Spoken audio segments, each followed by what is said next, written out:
I want to walk folks through the flight pattern of these two last night and just to sort of explain how all of that happened. So pull that up. So this is looking south to north. We are basically standing right here right now. So you had the flight coming this way, the helicopter coming that way, and as it zooms out, you have Reagan here, Maryland, D.C., and Virginia, okay? You can see the Washington Monument, right?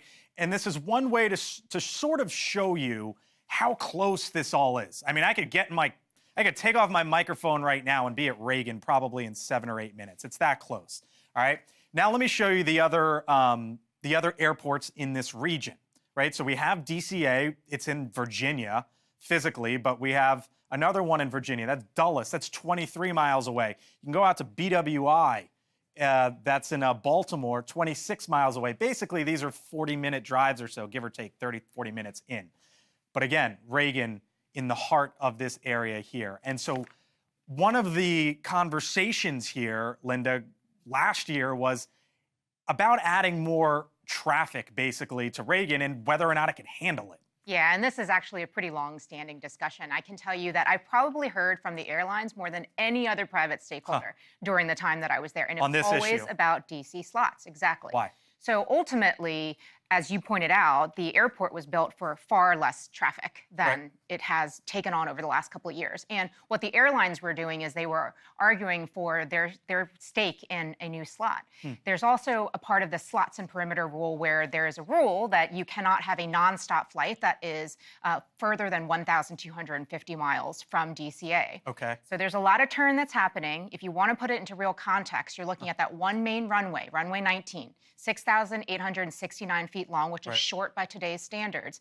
And that runway has every minute and a half a plane landing. So explain that perimeter rule to me, because there's members that you're a former member of Congress, members of Congress who want, for one of the many reasons, who want more flights out of there so they can get home quicker. Especially the folks west of the Mississippi. Yeah. Washington, D.C., I think, is unique in the country in that it is limited by law into where you can fly. Back when Dulles was built in the 1960s, in order to protect Dulles and give Dulles the longer flights, they said, look, if you're going to fly international, you can't fly more than, as Linda points out, 1,250 miles, called the perimeter rule. So if you live further than 1,250 miles from Washington, D.C., by law, you're not allowed to take advantage of Washington National Airport, and a lot of folks don't like that. By the way, I should point out, we have no idea still what happened last night. What was the result of this, how this may or may not have been caused. But I got a feeling the conversation on this airport's only going to pick up. Absolutely. Because of this. Absolutely. And one thing to think about from an infrastructure perspective is that while it might not seem like that big of a deal, many planes have landed safely here over the many years that DCA has existed. What it does hinder is some of these infrastructure solutions that we have implemented in the past several years at other airports that have much more square footage. Things like end-around taxiways that allow planes to turn around safely so they're not crossing the runway at the same time as other planes, these near-miss type incidents that we've heard a lot about.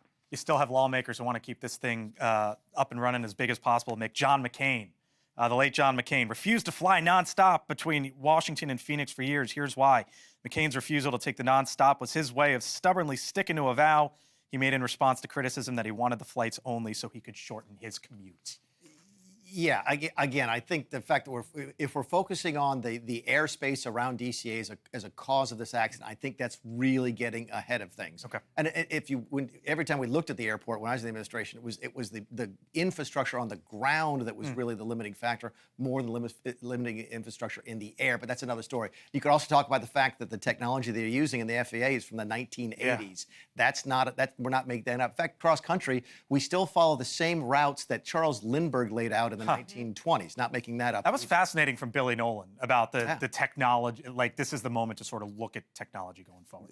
Absolutely. Democrats and Republicans alike have been pushing what's called next-gen transportation for 10 years now, so we can use things like satellite navigation. You get better technology in your car than you do in an airplane sometimes. Yeah, one way to think about it is these air traffic control towers are 40 to 60 years old. They're old. What do you think the inside looks like?